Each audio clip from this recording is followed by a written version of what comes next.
الشيطان الرجيم. بسم الله الرحمن الرحيم. الحمد لله والصلاة والسلام على رسول الله. موضوع انتخاب کردیم ای برای کسایی که دعوتگر است و در میدان دعوت هستند، دعوتگر و وارد مجاهد هستند، ان شاء الله برشان خیلی مفید است. و به نام غربت، منزلة الغربة، از کتاب مدارج السالکین از ابن القیم رحمه الله اختیار کردیم منزلة الغربة و منازل ایاک نعبد و ایاک نستعین. کتاب از بنام منازل السائرین. منازل السائرین یک کتابی است که شیخ الاسلام الحروی سائرین، شیخ الاسلام الحروی رحمه الله نوشته کرده و علمای قرن پایین باشه والله اعلم. و در نزد ما شما معروف به چی است؟ به خواجه عبدالله انصاری، در هرات مدفون است. ما شما برش بعضی کسا برش پیر هرات میگن خواجه عبدالله انصاری رحمه الله. شیخ ابو اسماعیل الحروی رحمه الله یک علمای حنابله است، مذهب حنبلی بود و این کتاب نوشته کرده به نام منازل السائرین. متاسفانه فرند در افغانستان کسی به نام مذهب وجود نداره. هرات که بود یکی از پایگاه خیلی قوی اهل سنت بود که در اونجا علمای مثل حربی در اونجا تشریف داشتن و در نزد حنابله از مقام خیلی عالی برخوردار است. این کتاب رو نوشته کرد به نام منازل السائرین. کتاب خردی است و احتمال در بازار من پیدا شود و این کتاب بعضی کسا شرح کردن. از این کسا این کتاب شرح کردن به احتمال ترجمه شده، فکر میکنم کتاب خردی است.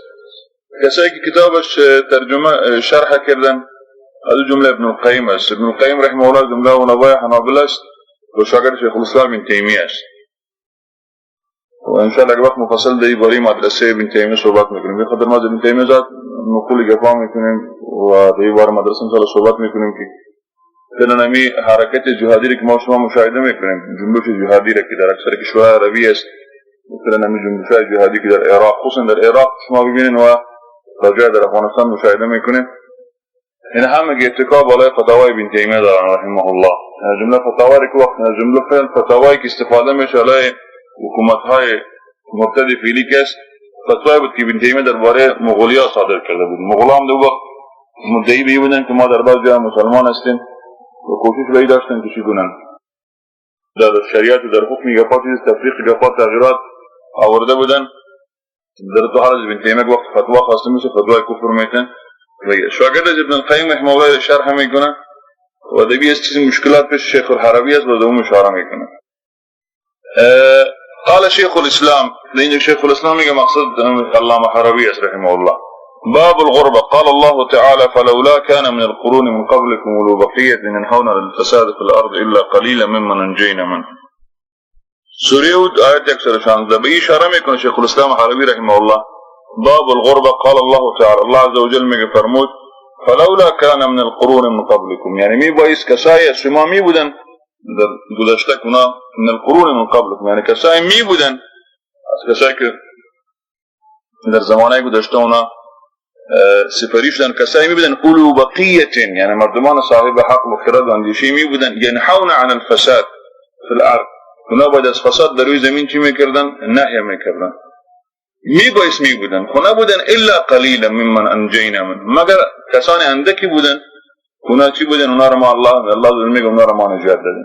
این آیت مبارکه خود به خود میرسانه که دیگه شیخ الاسلام حربی به استشهاد میکنه که در باب الغربه که یعنی اصل به می است که باید مردمان صاحب عقل و اندیشه باید باشن، در هر امت باید باشن.